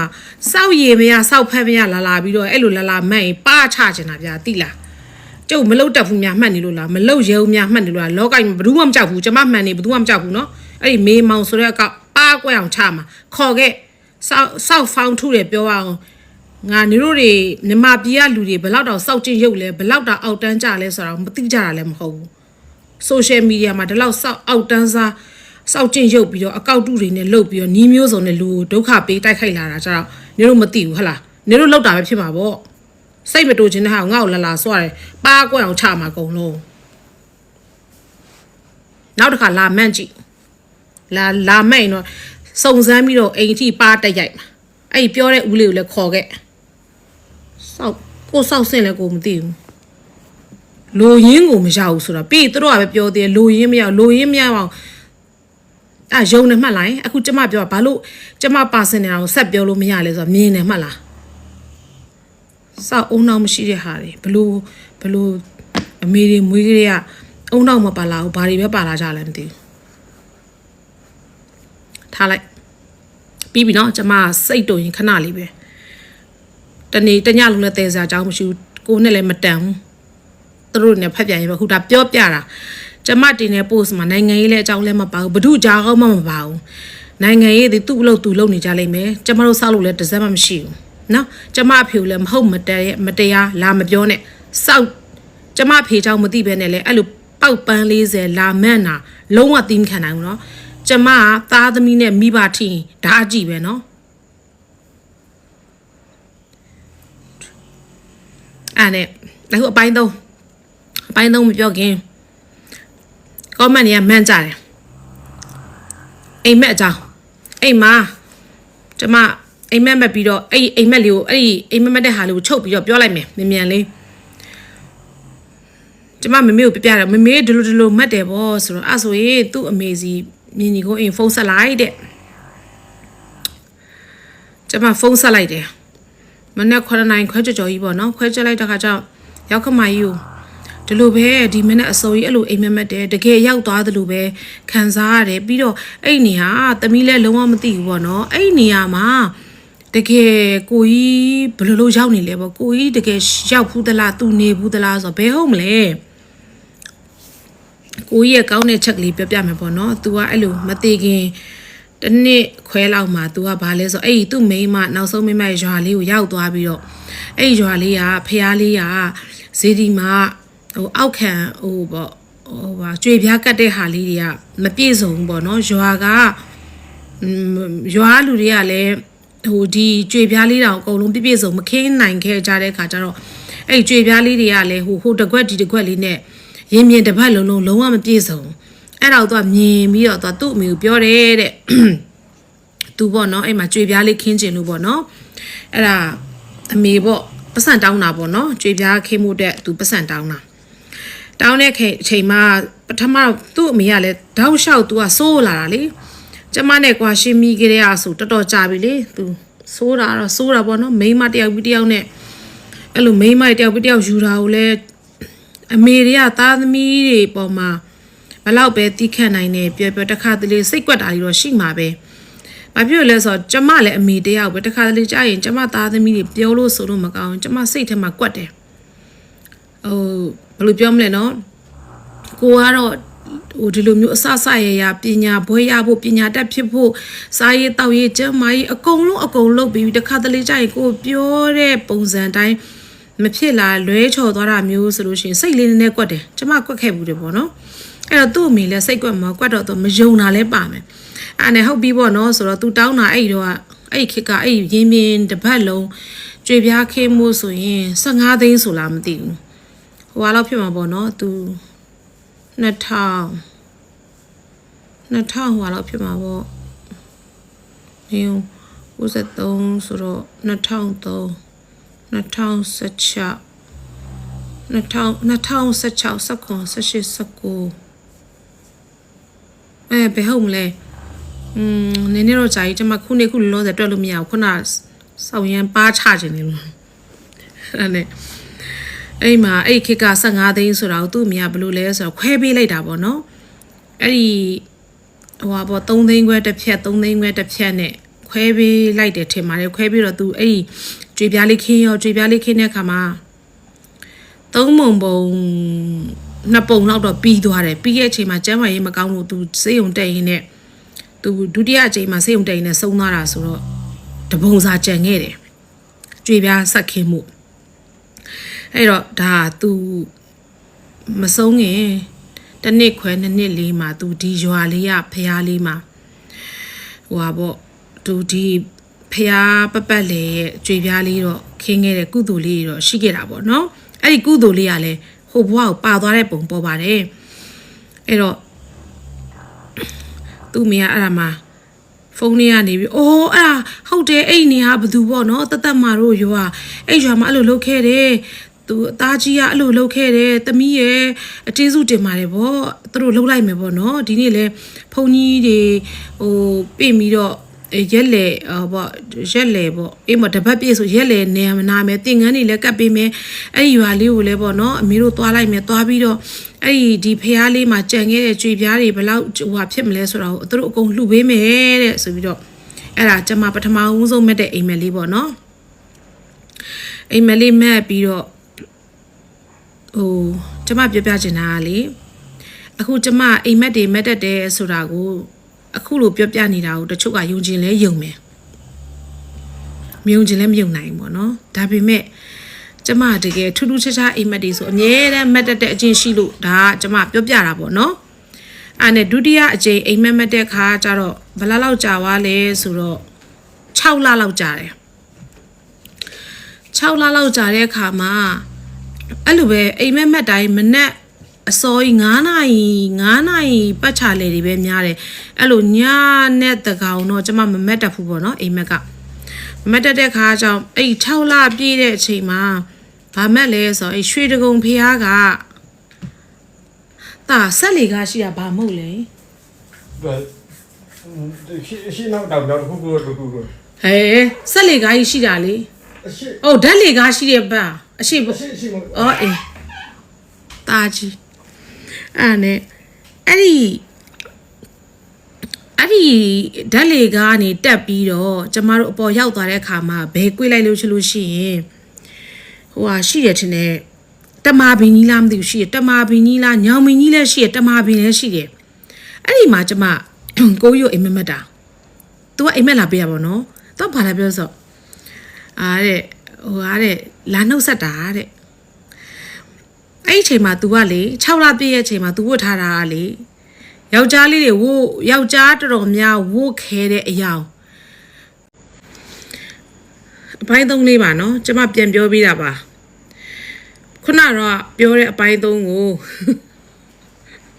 တစ်တော်စီမြင်းစီကန်နဲ့ညီလို့တဲ့အတန်ဖြောက်ပလိုက်တာအဲ့လိုရှိရဟိုတခါကျရင်ကျမဗာစဉ်းစားရတယ်လားအော်ဒီလိုမျိုးကြရင်တော့တို့အတန်ဖြောက်တယ်ဟိုမျိုးဆိုလို့ရှိရင်ဒီတိုင်းအဆဆုံးတင်ပေးနိုင်တယ်ပေါ့နော်တစ်တော့ကိုကင်တဲ့လူတွေရဲ့စီကံနေရလဲထူတော့ထူးဆန်းသားအကြမ်းမြင့်လေးပဲပြောလိုက်တော့မယ်အဲ့နဲ့အဲ့ဒီကျမ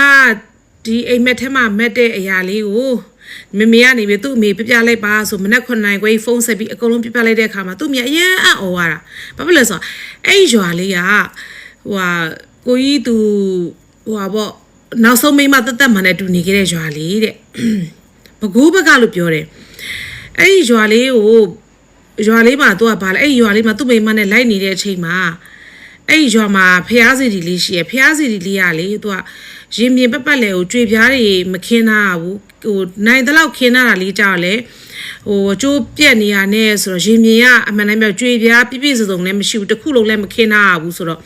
तू ကအဲ့ဒါလေးကိုသူကြွေပြားခင်းနေတာအဲ့ရင်မြင်အဲ့သူ့မိမရွာဖျားရင်မြင်ကြွေပြားလေးကိုခင်းနေတာပေါ့နော်ခင်းချင်တော့သူ့မျိုး तू ကပတ်စံတောင်းနေအဲ့ဒီခစ်တော်အားဆိုရင် तू ကဒီဖျားရင်မြင်တစ်ခုလုံးပတ်လေကြွေပြားခင်းမှုကို15သိန်းလောက်ကြမယ်လို့ပြောတယ်15သိန်းလောက်ဆိုတော့သူ့အမေကလည်း तू ကတောက်လျှောက်မိန်းမတယောက်ပြီးတယောက်ယူလိုက်ကွဲလိုက်ဆိုပြဿနာတွေအများကြီးလှုပ်ခဲ့တဲ့သားသမီးဆိုတော့ဘလောက်ပဲချစ်တယ်ပြောအမေကစိတ်ကွက်တာနံပါတ်1နံပါတ်2ကမယုံကြည်တာပေါ့နော်ဒီလိုမျိုးငွေလိမ်ပြီးတောင်းပြီးမိန်းမတွေကိုပေးနေအောင်မလားဆိုတဲ့စိတ်မျိုးနဲ့သူ့အမေကဟို15သိန်းလုံးတစ်ခါတည်းမပေးလိုက်ဘူးပေါ့နော်မပေးလိုက်ဖ ೇನೆ ခွဲကြီးပေးမှာပေါ့3သိန်းခွဲပေးလိုက်3သိန်းပေးလိုက်2သိန်းပေးလိုက်လောက်ခဲ့မယ်ထင်ပါတယ်အဲ့ဒါနဲ့သူဟိုဆေးရုံဟိုနှစ်ခါတက်ပြီးဒုတိယအကြိမ်မှာဆုံးတော့ဆေးရုံပထမတစ်ကြိမ်တက်ခဲ့ရအဲ့ကြွေပြားလေးက3ပုံ2ပုံလောက်ခင်းပြီးသွားပြီးတော့တပုံစာလေးကြံနေခဲ့တယ်ဆိုတော့ဖေကတပုံစာမပြီးသွားဘူးပေါ့နော်ကြံနေတာပေါ့အဲ့ဒါသူ့မိကနေအရန်အံ့ဩပြီးဟုတ်တယ်တဲ့ဟိုဟာပေါ့ဒီရွာလေးကိုသူတို့လိုက်သွားဘူးလို့ဖြစ်မှာပေါ့နော်အဲ့လိုမျိုးဟုတ်တယ်အဲ့ဒါသူ့မိန်းမရဲ့ရွာလေးပဲအဲ့ရွာလေးမှာသူဒီမိန်းမနဲ့ပေါင်းတဲ့အချိန်မှာစဘာဆိုင်တယ်ဆိုလားမသိဘူးเนาะအဖြစ်ကတော်တော်အချင်းကြီးတော်တော်ဆိုးဆိုးလူတွေကလေကန်ကိန်းအကျိုးလေးုံကြည့်ရမယ်စေတနာဒီကန်ဆိုပေမဲ့သူဒီဖျားရည်မြင်တော်လေးကိုခင်းစေခြင်းတဲ့ဟာတော့ဟိုသူပေါ့ဒီလူဘွားဖြစ်စင်မှာသူမကောင်းတာတွေအများများပြီးတော့ဒါလေးတစ်ခုကတော့နောင်ဘွားနောင်တန်နေရအတွက်တော့ပါကောင်းပါနိုင်ပါတယ်ကျမထင်တာပြောတာเนาะအဲ့ဒါနဲ့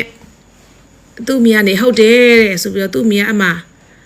သူအကုန်လုပ်ပေးမယ်ပေါ့နော်ဒီကြွေပြားကိုလည်းပြီးပြအောင်ဆက်ခင်းပေးမယ်ဆိုပြီးရက်လဲနေမှာဘုန်းကြီးတွေလည်းပြင်နာပြီးသားပေါ့နော်ပရိတ်ဟိုတင်ငန်းကတ်မှာဗာနဲ့အကုန်လုံးပြောပြပြီးတော့အဲ့မှာကျမပြောပြလဲတော့ကျမလည်းအံ့ဩရတယ်ပေါ့နော်ကျမကိုအိမ်မက်လာပေးရလဲသူတို့အရန်အံ့ဩရတယ်သူတို့စီကိုတော့ဘာမှမပေးဘူးပေါ့နော်မပေးဘဲနဲ့ဟိုပြောချင်တာကလေကျမလေးဟိုပါပေါ့ကျမအဲ့လိုထူးထူးဆန်းဆန်းအိမ်မက်တွေကိုကျမ10တန်းနှစ်လောက်ကလေးကစမှတ်ဖူးတာဟိုပါပေါ့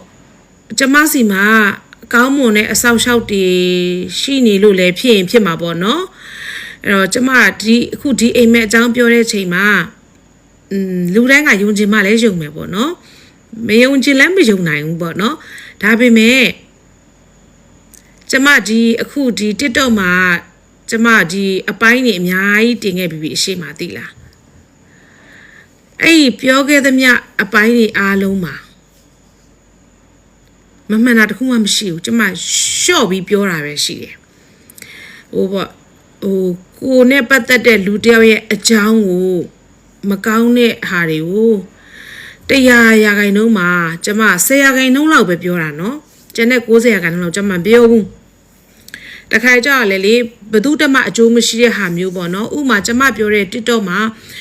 ဒီလိုမျိုးဘာသာရေးနဲ့ပတ်သက်တဲ့ဟာလေးတွေဒါလေးတွေဖြစ်တတ်တယ်လူဆိုတာဘယ်လိုမျိုးရှိရမယ်ဆိုတဲ့ဟာလေးတွေကိုတော့ဒါမျှဝေတဲ့သဘောနဲ့ကျမပြောခဲ့တာပဲရှိရဲ့တစ်ဖက်လူလည်းအကျိုးမရှိကိုယ့်အတွက်အကျိုးမရှိဟာဆိုတော့ကျမမပြောဘဲနဲ့ရှော့ပြလိုက်တာများတယ်အဲ့တော့ထူးဆန်းအိမ်မက်တွေအများနဲ့မှတ်တယ်10တန်းနှစ်ကစမှတ်တာပဲနောက်မှတ်မိသလားအဖေဒုဝန်ကြီးဘွားတော်ကနေပြီးတော့အိမ်ကအဲ့ဒီအိမ်မှာရှိတဲ့အဆောက်ဆိုလဲကျမအိမ်မက်လာပေးတာကျမအဲ့ဒီနေပြီးတော့အိမ်တော့ကကျမမရောက်ဘူးအဲ့ဒုဝန်ကြီးအဲ့တော့လေကျမမရောက်ဘူးဆိုတာဒီမှာလဲကိုပေါ့ကျောင်းဆရာမလုပ်နေတာနဲ့မိသားစုတာဝန်ထမ်းနေရတာနဲ့တက်လိုက်သွားတာနဲ့ဆိုတော့မတော့ဖြစ်ဘူးပေါ့နော်ဒါပေမဲ့တကယ်တမ်းအဲ့ဒီအိမ်မှာရှိတဲ့အဆောက်ကလည်းကျမအိမ်မက်ပေးခဲ့တာပဲပြီးတော့အဲ့လွန်ခဲ့တဲ့နှစ်20ကျော်အစိတ်လောက်ကလေးကဖားကူးရွာမှာအဖေတို့ရာဘာစိုက်တယ်ကြာပါပြီနှစ်အစိတ်လောက်ကဆိုတော့အဲ့ရွာမှာရှိတဲ့ရေကန်ကြီးရှိမှလည်းကျမမသိဘူးတကယ်တော့အဲ့ရေကန်ကြီးမှာအဆောက်တွေရှိတာကလည်းသူတို့ကကျမကိုပဲအိမ်မက်ပေးခဲ့တာအဲ့တော့ကျမရဲ့အခုဒီ live တစ်ခုလုံးမှာပေါ့နော်ကျမအဲ့လိုတကယ်တမ်းလိုအပ်တယ်သူတို့အမျှဝေဖို့လိုအပ်တယ်ဆိုတော့အကြောင်းအရာတွေကျမတို့မိသားစုနဲ့ဆက်နွယ်ပြီးတော့ကျမတို့မိသားစုနဲ့ပတ်သက်တဲ့အရာတွေမှာအဲ့လိုမျိုးထူးထူးခြားခြားလေးတွေရှိပြီဆိုရင်ကျမအမြဲတမ်းအိမ်မက်တယ်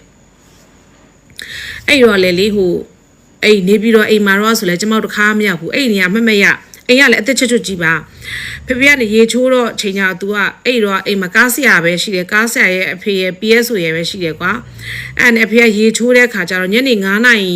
ကျော်လောက်15လောက် तू ရေချိုးတာ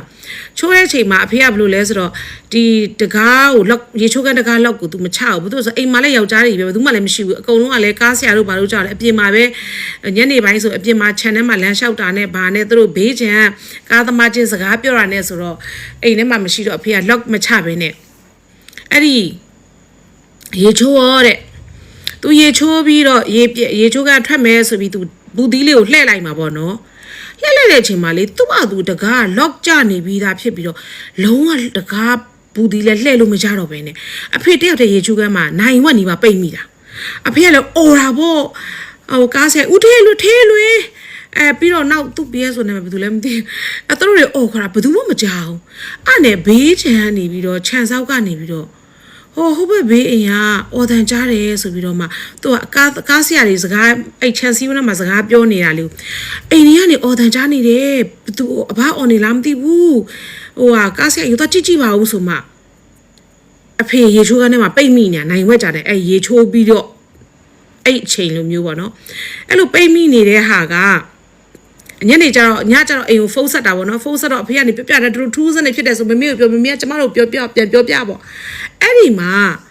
အဲ့ဒါဖြစ်ပြီးတပတ်10လောက်လဲကြာတဲ့ခါမှာကျမအဲ့လိုပဲအိမ်မက်တယ်အိမ်မက်ကဘာလဲဆိုအဲ့လိုအိမ်ကြီးတအိမ်တိလားအိမ်မှာစတိုကန်းလို့ပုံစံမျိုးဒါပေမဲ့ तू ကတန်တိုင်နေကာထားတယ်တန်တိုင်နေနဲ့ပေါ့နော်အခန်းမျက်နှာစာ15ပေလောက်ကျပြီးတော့အနောက်ဘက်ကိုတော့30လောက်ရှိတယ်အဲ့လိုအခန်းတစ်ခန်းမှာအမျိုးသမီးတယောက်အသက်30လောက်ပဲရှိအောင်မယ်စပစ်အရှိကြီးပဲသူကလေသူ့စပင်ကပပလေးပြီးတော့သူ့မျက်နှာကလည်းလေဟိုလေသူကခန္ဓာကိုယ်လည်းပိမ့်သွဲလေပြီးတော့သူ့မျက်နှာကလေဟိုပေါ့အရန်ကိုလေသူတခုခုကိုဘယ်လိုပြောမလဲမွန်းချက်ပိတ်လောင်နေတဲ့ပုံစံမျိုးနဲ့ပေါ့နော်အဲ့ဒါအိမ်မက်တာလေအဲ့မနဲ့စောပိုင်းပဲကျမကဘာပြောလို့तू ကအိမ်မက်ထက်မှာကျမကိုဘာပြောလဲဆိုတော့ तू ဒီနေရာမှာရောက်နေတာ10နှစ်လောက်ရှိပြီတဲ့ तू ဒီနေရာနေထွက်လို့မရဘူးဖြစ်နေလို့တဲ့သူ့ဒီအခန်းဖွင့်ပေးပါတဲ့ तू ထွက်ချင်ပါတယ်ပေါ့နော်သူ့ကလေးလေးရော तू ရောနှစ်ယောက်လုံးပိတ်မိနေတာပါလို့ तू အိမ်မက်ပေးခဲ့တာကျမကိုသိလားကျမလေအဲ့ရလက်နိုးတိုင်းအဲ့မနေ့6နိုင်ပတ်ချလဲပဲကျမစဉ်းစားတယ်ဟဲ့ထူးဆန်းလိုက်တာပေါ့နော်ဒီအခန်းရဲ့ဒီအိမ်ကဘယ်ရလဲပေါ့ အဲ့ဒါနဲ့စဉ်းစားလို့လည်းမရဘူးဘာဖြစ်လို့ तू ကျမကိုဒီအခန်းထဲသူ့ထုတ်ပေးပါလို့ပြောနေလဲဆိုတာမျိုးပေါ့နော်အဲ့ဒါနဲ့ဘယ်လိုလဲဆိုတော့ကျမမနေ့ကျတော့ကော်ဖီတောက်နေနေအမေလို့သမီးအိမ်မက်ကထူးထူးဆန်းဆန်းအမျိုးသမီးတယောက်က तू ဒီနေရာမှာပိတ်လောင်နေမိတာ10နှစ်ရှိပြီပေါ့နော်သူ့ကလေးလေးလည်းရှိပါတယ်ဆိုပြီးတော့အိမ်မက်တယ်ပေါ့သူက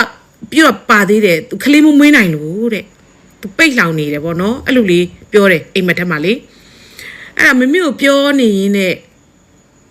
အဲ့နဲ့ကျမတို့အပိုင်းလေးပါရှင်အဲ့ဒါနဲ့အဲ့ဒီယောက်ျားတွေဝိုးလေးဝိုးထားမရှိတဲ့အရာကိုဇီးညိုရောင်လေဇီးညိုရောင်တော့ကော်လန်ကတုံးလက်ရှည်နဲ့အောက်ကပိုးဇီးညိုရောင်ပြောင်ပြောင်လက်တွေပါတဲ့ဝတ်စုံဝတ်ပြီးတော့သူ့ရဲ့ရွှေဆွဲကြိုးကြီးကလေရွှေဆွဲကြိုးအတုပ်ကြီးကဟိုပါပေါ့ရွှေဆွဲကြိုးကဘယ်လောက်တုပ်လဲဆိုတော့လက်တန်းလောက်ရှိတယ်အဲ့ဒါကြီးကဆွဲရတာဒီပစိုးကပုံစနာထီကိုရတယ်ရွှေဆွဲကြိုးကြီးနဲ့အဲ့နဲ့ဟိုဟာတဲ့စပယ်ရေးတဲ့ညီမလေးကိုလာနှုတ်ဆက်တာတဲ့ကိုကြီးရတယ်ဆိုတော့သူ့ကိုကြည့်လိုက်တော့ခါကျဟိုအောက်ကပစိုးကလည်းဇီးညိုရောင်မှာငွေမင်းနေနဲ့ပြောင်ပြောင်လက်ပစိုးအင်းကြီးကလည်းဇီးညိုရောင်လက်ရှည်ကော်လန်ကရုံးရွှေဆဲကြိုးကြီးနဲ့ပြီးတော့အနောက်မှာအမျိုးသမီး2ယောက်ပါတယ်ပြောပြအောင်မယ်အမျိုးသမီး2ယောက်ကလေဟိုထမသိန်းနေဝတ်ထားတယ်ထမသိန်းနေဝတ်ပြီးတော့သူတို့ကဘယ်လိုလဲဆိုတော့သူတို့ရဲ့ဘီးစပတ်စတုံးကြီးထုံးထားတာလေဒီကျမတို့ခေါင်းရဲ့ဒီလောက်လက်9တက်လောက်အမြင့်ရှိပြီးတော့အဲ့ဒီတပတ်ရှိုချတဲ့သပင်ရဘယ်လောက်ရှိလဲဆိုဒူးစစ်လောက်ထိတကောက်ခွက်လောက်ထိကိုရှိတယ်အဲ့ဒီအမျိုးသမီး2ယောက်လုံးကလည်းအသားညွညွပဲတိလာဟိုမျိုးလေမျက်နာပိန်အဲ့သူ့ရဲ့နောက်မှာအမျိုးသမီး2ယောက်နဲ့ तू ကလာနှုတ်ဆက်တာစားတဲ့ဒီကိုရောက်နေပြီပေါ့နော်အဲ့ဒါကိုတဲ့ပြောပြတာတဲ့ဆိုတော့ကျမကြည့်တော့ဘေးမှာလည်းညောင်ပြီးရလည်းအကြီးကြီးပဲအဲ့နဲ့အဲ့ရလက်နိုးသွားရောလက်နိုးသွားတော့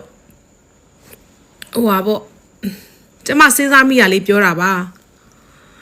ကျမအဲ့ရမထသေးပဲကျမဘာစဉ်းစားမိလဲဆိုတော့အိုးကိုကြီးတို့များပေါ့နော်ဆုံးသွားတာတောင်မှ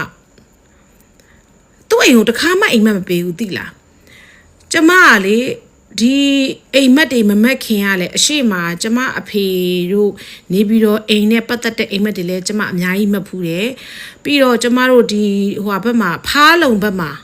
ဖားကူလားဖားလုံဘက်မှာလားမသိအဲ့တော့ကြာပါပြီလွန်ခဲ့တဲ့နှစ်ပေါင်းအစိတ်လောက်ခရေက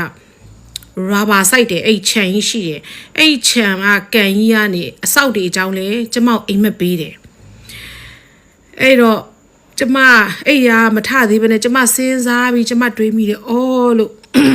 တေသွားတာတောင်မှသူဘယ်ဘုံရောက်နေတယ်လဲကျမမသိဘောနော်ကျမသိတာဘုံနေမှာပိတ်တာဘုံက9ဆင့်ရှိတယ်အောက်ဆုံးအနိမ့်ဆုံးအဆင့်ကြတော့ဟိုလေသူများရဲ့တရေတွေနှက်ချီးတွေမစင်တွေအမိုက်ပုံတွေထဲမှာအဲ့လိုကျင်လေသွားလာလှုပ်ရှားပြီးစားတော့ရတဲ့ဘဝအနှိမ့်ဆုံးပုံပဲပိတ်တာထဲမှာပိတ်တာဘုံကနေဒီလိုသွားပြီးဆိုလို့ရှိရင်ဟို3ဆင်းမြောက်ဘုံတို့ပထမဦးဆုံးဘုံကတော့ရုပ်ကစိုးဘုံတို့တော့ကျွန်မဖတ်မိတာပေါ့နော်ရုပ်ကစိုးဆိုတာညောင်မြင်မှာဆိုတာရုပ်ကစိုးတွေကြတော့ပိတ်တာဘုံရဲ့အမြင့်ဆုံးအဆင့်ပေါ့နော်အဲ့တော့ तू ဘာဖြစ်လဲတော့ကျွန်မမသိဘူးအဲ့လောက်ထိလဲကျွန်မညံမမိပါဘူးဒါပေမဲ့ကျွန်မမက်ခဲ့တဲ့အိမ်မက်လေးအကြောင်းပြောပြတာကျွန်မဘာတွေ့လဲအော်တည်သွားတာတော့မှလာနှုတ်ဆက်တာအနောက်ကမိန်းမ2ယောက်ပါတယ်ဗောတကယ်ပါတယ်လေအဲ့တော့ဟိုပြန်တွေးကြည့်တော့လေတနာဖို့တော့ကောင်းပါတယ်နော်ဟိုအခု TikTok မှာတွေ့နေတာကပညာတတ်အတိုင်းဝိုင်းတစ်ခုကဟိုပါပေါ့အိမ်တော်ရေးဖောက်ပြန်တဲ့ကိစ္စလေးတွေပေါ့နော်ကျွန်မတွေးလိုက်တာပါမတော်တဆတွေးလိုက်တာမတော်တဆတွေးလို့ဆိုကျမကတော့မသိဘူးဒါပေမဲ့ကျမနဲ့အရန်ခင်နေမှတဲ့ကဒါဒီလိုပေါ့နော်လာပြတော့တိုင်းလောကရှုပ်ထွေးပါတယ်တကယ်တော့သိလားဟိုကျမနဲ့ကျမတငယ်ချင်းနဲ့လုံခဲ့တော့10နှစ်လောက်ကမပေါက်ကြီးနဲ့လေပြောဖြစ်တဲ့စကားလေးတစ်ခွန်းရှိတယ်အဲ့ဒါဘာကိုပြောလဲဆိုတော့သူ့ယောက်ျားကအဲ့ဒီဟိုမှာမော်လမြိုင်တန်ဖြူဆက်မှာတင်တယ်တာဝန်ကြတဲ့ချိန်မှာသူကအဲ့တော့ကလေးတွေလည်းကြောင်းထားနေတော့မလိုက်သွားဖြစ်ဘူးပေါ့ကွယ်မလိုက်သွားဖြစ်တဲ့ခါကျတော့အဲ့တန်ဖြူဆက်က အဲ့သူမျိုးသားရဲ့ငယ်တငယ်ချင်းဆိုလားဘာဆိုလားမသိပါဘူးကုန်တယ်လုံနေမှာပေါ့လုံနေတော့အားနေသူ့ယောက်ျားထမင်းနေပို့လိုက်ဘာတွေပို့လိုက်ပေါ့နော်ပို့တော့ကျမတငယ်ချင်းယောက်ျားတွေနဲ့တငယ်ချင်းတွေကနေလာပြီးသူတို့ယောက်ျားကိုဘယ်လိုဖြစ်တယ်ပြောရင်လည်းကျမရန်ဖြစ်ပေးရဗျထိတ်ဆုံးကနေရန်ဖြစ်တာရင်လာဖွင့်တဲ့အခါကျတော့မိသားစုတစုမှာပေါ့နော်အိမ်အောင်ပြုတ်ပြီးဆိုလို့ရှိရင်ဒီလိုမျိုးအိမ်အောင်ရေးပြဿနာလေးတွေပေါ့နော်အိမ်အောင်ရေးပြဿနာတွေကတော့ရှုတော့မတူပုံစံတွေမတူကြဘူးအများကြီးရှိတယ်ပေါ့အဲ့မှာတစ်ခုမို့တစ်ခုတော့အမျိုးသမီးတိုင်းကြုံရတာပဲဒီမြန်မာပြည်မှာမှီတင်းနေထိုင်ကြတဲ့အိမ်အောင်ရှင်အမျိုးသမီးတိုင်းအိမ်အောင်ရေးပြဿနာဘာမှမရှိဘဲနဲ့စင်းလုံးချောပြီးတိတ်ပျော်စရာကောင်းတဲ့အမျိုးသမီးမျိုးတော့ကျမလည်းမမြင်ဘူးပေါ့နော်ရှိကောင်းလည်းရှိမယ်ကျမတော့မသိဘူးမမြင်ဘူးပေါ့အဲ့ဒါကျမကပြောတယ်မပေါက်ကိုတငယ်ချင်းနေစဉ်းစားကြည့်နော်လို့နေလုပ်ငန်းတူတယ်နော်ကျမပြောလုပ်ငန်းတူတဲ့နေရာမှာဘယ်ဌာနပဲဖြစ်ဖြစ်ဘယ်ခေါင်းစဉ်အောက်မှာပဲရှိစီကွာလုပ်ငန်းတူပြီးတော့အမြဲတမ်းထိတွေ့ဆက်ဆံနေတဲ့ယောက်ျားနဲ့မိန်းမတွေဟာလို့ညှိစွန်းရတာပိုးလွယ်တယ်ဥပမာပေါ့နော်KTV သွားတာဝါသနာပါတယ်စင်တင်သွားတာဝါသနာပါတယ် club သွားတာဝါသနာပါတယ်ဘားသွားတာဝါသနာပါတယ်အနှိတ်ခမ်းသွားတာဝါသနာပိုင်းကိုကြိုက်ကြတယ်အဲ့ဒီကမိန်းမကြီးနဲ့ပဲညှိစွန်းတာကျမဆိုလိုရင်းကိုသဘောပေါက်ကြမယ်လို့မျှော်လင့်ပါတယ်နော်အဲ့တော့ဘယ်နေရာဘယ်ဖွဲ့စည်းဘယ်နေရာမဆိုဘယ်လုပ်ငန်းခွင်မှာမဆိုအဲ့ဒီလုပ်ငန်းခွင်ထဲမှာရှိတဲ့အရန်အနေနီးတဲ့နေတူကထိတွေ့ဆက်ဆံနေရတဲ့လူချင်းဟာဘယ်လိုပြောမလဲကျမတို့စီမှာလူတစ်ယောက်မှာအရေးကြီးဆုံးကဂုဏ်သိက္ခာပဲဂုဏ်သိက္ခာရှိဖို့အတွက်ကကံ၅ပါးလုံးမှရတာသိလားကံ၅ပါးမလုံးမဲနဲ့တော့ဂုဏ်သိက္ခာရှိရဲ့လူလို့ပြောလို့မရဘူးရှင်သိလားအဲ့တော့ခက်တာကျမတို့ဗမာလူမျိုးတွေမှာလေ၅ပါးသီလသာယူကြတာဖះတော့ရှစ်ခိုးနေကြတာပဲသူတို့ပြောရင်တော့ဖះဝတ်ပြုတဲ့ဘာညာပေါ့ဒါပေမဲ့တကယ်တမ်း၅ပါးသီလရဲ့အနှစ်သာရအဓိပ္ပာယ်ကိုလေးနဲ့မသိရလူတွေလည်းအများကြီးရှိတယ်ဒါကလေဟိုပေါ့အပေါ်ယံသဘောနဲ့သူများတွေဖះဝတ်ပြုလို့ပြုတယ်မိသားစုကပြုခိုင်းလို့ပြုတယ်အမေကပြုခိုင်းလို့ပြုတယ်တခုခုပေါ့နော်အကြောင်းပြချက်နဲ့တခုခုနဲ့ပြုတဲ့သူနဲ့တကယ်တမ်းဒီဖះဝတ်ပြုတာကိုအမြဲတမ်းထူးထူးခြားခြားတွေကြုံတွေ့လာပြီးတော့လက်ခံယုံကြည်လာတဲ့လူတွေပြုရနေတော့မတူဘူးဗျကျမကကြတော့ကျမဖះဝတ်ပြုတယ်ဆိုတဲ့အချိန်မှာကျမအဲ့ဖះဝတ်ပြုပြီးဖះကန်းဝင်သားနဲ့ကျမအကုန်လုံးကျန်တဲ့အတွေ့တွေအကုန်လုံးကျမစီမှာမရှိတော့ဘူးဒီကိုရွတ်ဖတ်နေတဲ့ဂုဏ်တော်တွေအဲ့ဒါကိုကျမနှလုံးသားထဲမှာတောက်ဝင်ယုံကြည်ပြီးတော့မှပဲကျမအမြဲတမ်းရွတ်ဖတ်တယ်အဲ့ဒီတော့လေကျမမမျှော်လင့်ချက်ဘာမှမရှိဘူးကျမဘာမှစုမတောင်းကျမချမ်းသာပါစေတထေးမကြီးဖြစ်ပါစေကျမဘလူတွေလှူနန်းတိုင်းနံပါစေလေကျမဖျားရှိခိုးတိုင်းတခါမှစုမတောင်းဘူးပေါ့နော်လူကလှူတယ်တန်းတယ်ဆိုတော့ကျမကလည်းသူများတွေကိုသိန်းရကြီးထောင်ကြီးမလှူဘူးပါဘူးဒါပေမဲ့ကျမအဲ့ဒီလမ်းဘေးခွေးပိုင်ရှင်မရှိတဲ့ခွေးလေးတွေတော့နေ့တိုင်းလို့လှူတယ်ကျမအဲ့ဒီခွေးကျမနဲ့အရန်ခင်နေ Facebook မှာခင်နေတဲ့အမကြီးသူအမြဲတမ်းကယ်ပေးတဲ့ကလေးတွေဆိုကျမအမြဲတမ်းငွေလွှဲကျမတောက်လျှောက်ပေါ့နော်လမ်းမေးခွေးလေးတွေဆိုတနာတယ်ပိုင်ရှင်မဲ့ခွေးလေးတွေပေါ့နော်ကျမတရိษံလေးကိုချစ်တဲ့သူမျိုးဗျအဲ့တော့ကျမအိမ်မှာဆိုရင်လည်းဘယ်သူမှကျမအကြောင်းမချစ်ဘူးကြောင်မချစ်ဘူးဆိုတော့ကျမမွေးလေးမွေးတာမရှိတာပေါ့နော်ကျမခွေးလေးတွေချစ်တာများတယ်ကျမအိမ်မှာခွေးရတော့မပြတ်ဘူးအမြဲတမ်းမွေးတယ်အဲ့တော့ရောက်လာတဲ့ကြောင်တွေကိုဆိုလဲအကောင့်20လောက်ဖြစ်နေပြီတခါကြရင်ကြောင်တွေကလေအဲ့လိုပေါ့နော်တစ်နှစ်မှာ3သားလောက်လင်ယူသားမွေးလောက်ကြတယ်ကွယ်ဆိုတော့တို့တွေအဲ့ကြောင်မိတ်လိုက်ပြီးဆိုရင်တို့ကအဲ့အတန်ညံတယ်ကွယ်တို့လူတွေထက်တောင်စိုးသေးရဲ့သိရမလားအဲ့ဒါဆိုလို့ရှိရင်ကျမအဖေနဲ့မေအသက်ရလာတဲ့ခါကျတော့အဲ့အတန်တွေကိုတို့နားမခံတာပြီးတော့ကျမသားနှစ်ယောက်ကလည်းနားမခံတာဘူးကွာအဲ့ဒါဆိုလို့ရှိရင်အမေအဲ့ကြောင်တွေကိုမောင်းထုတ်ပါလားဆိုတော့ကျမလည်းမွေးရတာမဟုတ်ဘူးသူတို့ဘယ်ကနေဘလို့ရောက်လာပြီးအိမ်မှာနေပြီးတော့ဝါတုတ်ဖီးနာပဲကြောင်လေးတွေကုန်တော့သူတို့ရဲ့ကြောင်စာဘွားတိတိလည်းမနေဘူးရှင်သိလားကြောင်စာပဲစားတဲ့ဝါတုတ်မကြီးတကောင်ဝါတုတ်ထီလေးတကောင်သူတို့မောင်နှမ2ယောက်ရှိတယ်ပြီးတော့ငါးဟင်းနဲ့ထမင်းစားတဲ့ကြောင်လေးတွေကဟိုလောက်ရှိတယ်18ကောင်လောက်ရှိတယ် အဲ့တော့တနေ့သူတို့ကြောင်စာဘိုးက2000လောက်သွားတယ်ဒါကလည်းကျမကလေဘလို့တွေးလဲတိလားဒါငါအလှပဲပေါ့ဘာမှမျောလင်းချက်မှမရှိတဲ့အလှအဲ့လိုမျိုးလေးပေါ့နော်အဲ့တော့ဘာသာတရားကိုလုပ်တယ်ဆိုတာကလည်းကျမကလုံးဝယုံကြည်နဲ့ကိုအေးချမ်းမျောလင်းချက်မရှိပဲလုပ်တဲ့ဘာသာရေးပါအဲ့တော့အိမ်မက်လေးတွေမက်တယ်ဆိုတော့လေအဲ့ဒါကြောင့်ဖြစ်မယ်ထင်ပါတယ်တူတူချာပေါ့နော်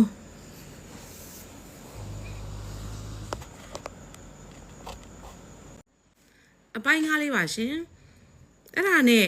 ကျမမမေကိုပြပြတဲ့ကော်ဖီတော့မမေရဲ့လို့သမီးလေလို့ဒီမနဲ့အစုံအိမ်မက်ပြန်ပြီးပေါ့ဟဲ့မမေကဘာမက်တာလဲပေါ့အမျိုးသမီးတယောက်ပဲမမေလို့ပါလျက်ပိန်လေးလို့သပင်ကတော့အရှိကြီးပဲလို့ဒါပေမဲ့သူမျက်နှာအရန်ကိုမွန်းကျက်ပြီးတော့လှောင်ပိတ်နေတယ်လို့ပုံစံကြီးနဲ့သူကသမီးကိုလှမ်းပြောတယ်ပေါ့နော်သူ့ကိုဒီအခန်းထဲကနေထုတ်ပေးပါပေါ့သူဒီအခန်းထဲမှာရောက်နေတာပေါ့နော်10နှစ်လောက်ရှိပြီပေါ့နော်သူကလေးလေးလည်းရှိပါတယ်ပေါ့သူကလေးမွေးနဲ့ကလေးမမွေးနိုင်လို့သူဆုံးသွားတာလို့ပြောတယ်အဲ့တော့မမေအဲ့ဒါဘာလဲမသိဘူးပေါ့နော်ကျမပြောတော့အမေကနေအေးတယ်တခုပဲပေါ့နော်ဘလို့ခမ်းမျိုးလဲတဲ့မမေသမီးလည်းတစ်ခါမှမမြင်ဘူးလို့ तू ကစတိုးကန်းလိုမျိုးပဲပေါ့နော်အိမ်ရဲ့စတိုးကန်းလိုမျိုးပဲဒါပေမဲ့ထူးထူးဆန်းဆန်းလို့ तू ကလေလို့မြက်အဲ့လိုအခန်းက तू ကဟိုမျိုးပေါ့အုံနေရန်ကြီးနဲ့ပိတ်ပြီးတကားဖွင့်ရတာမျိုးမဟုတ်ဘဲနဲ့ तू ကဟိုမျိုးအရှိကနေတန်တိုင်နေလို့တန်တိုင်လေးတွေနဲ့တန်တိုင်လေးတွေကာရတာကို तू တန်တိုင်ကိုအဲ့ဒီအခန်းထဲကနေလက်ကင်ပြီးတော့ तू ကကျမကိုပြောပြနေတာသူ့ကိုထုတ်ပေးဖို့ဒီခန်းနဲ့သူ့ကိုရအောင်ကယ်ပေးပါပေါ့နော်အဲ့လိုပြောတာမေးဆိုတော့အမေကလည်းအေးနော်ထူးဆန်းလိုက်တာတဲ့အဲ့ဒါဘယ်နေရာတော့နေဆိုတော့အဲ့လိုပြောပြီးကျမတို့သားမီးနှစ်ယောက်ပြီးတော့ကျမလည်းကို့အလုပ်ရှိရကိုလုံနေပြီးတော့ညကျတော့အဖေကဖုန်းဆက်တော့ကျမစာမမေကိုပြောတာပေါ့နော်သမီးအဖေနဲ့စကားခဏတော့ပြောချင်တယ်ဆိုပြီးကျမဘာရဲလို့တော့မဟုတ်ဘူးတိလားအဲ့နဲ့အဖေကိုဖုန်းပြောဘာဖြစ်လို့လဲသမီးလဲဆိုအဖေလို့အခုအဖေနေတဲ့အိမ်မှာလေလို့အဲ့လိုမျိုးစတိုးကန်းလိုပစ္စည်းတွေဟိုပေါ့အသုံးမလို့တဲ့ဟိုမျိုး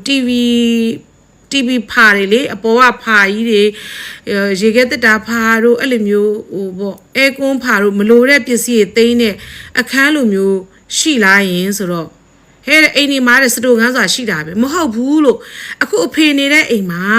အဲ့လိုအခန်းရှိလားဆိုတော့ရှိတယ်လေတဲ့စတိုကန်းတော့ရှိတယ်မဟုတ်အဲ့ဒီအခန်းမှာလေလို့ဟိုသူများသမီးတို့မြင်တွေ့နေကြစတိုးကန်းလိုမျိုးကဟိုတကားမကြီးကိုတကားကိုဖွင့်ပြီးအထဲဝင်ပြီးပစ္စည်းတွေထည့်တာမျိုးမဟုတ်ဘဲနဲ့ဖေရဲလို့ဟိုအရှိတန်တိုင်နေနဲ့ကာရတာပေါ့နော်ကျမအဲ့လိုပြောရင်းနဲ့တန်တိုင်နေနဲ့ဟုတ်တယ်လို့အဲ့အခန်းလို့တန်တိုင်နေရှိတယ်ပေါ့နော် तू ကတန်တိုင်နေနဲ့ကာရလိုမျိုးအခန်းရှိလာရင်လို့အခုအဖေနေတဲ့အိမ်မှာလို့ပြောရှိတယ်တဲ့အဖေကအဲ့မှာ TV ဘုံကွန်တို့ရေခဲတက်တာဘုံကွန်တို့အဲကွန်ဘုံကွန်တို့နဲ့သူတို့အသုံးမလို့တဲ့ဟိုမျိုးပေါ့အကော်စောတို့ဘာလို့အဲ့ဒါတွေအကုန်လုံးဂတ်တုဘုံနေနဲ့ထည့်ပြီးတော့အဲ့သမီးကဘလို့သိတာလဲဆိုမှကျမအဖေကိုပြောပြလိုက်ရောအဲ့ဒါအိုးတဲ့ထင်အဖေစိတ်ကထင်တော့ထင်သားပဲတဲ့ဒီအိမ်မှာတခုခုရှိနေတယ်လို့ပေါ့နော်အဲ့ဒါနဲ့အဖေလို့သမီးကိုပြောတယ်နော်လို့သူ့ဒီကထုတ်ပေးပါလို့ပြောတယ်လို့ကဲခိုင်းတာလို့ကလေးလေးတယောက်လည်းရှိနေတယ်လို့ကလေးလေးကလို့မွေးကာစားကလေးလေးလိုပဲလို့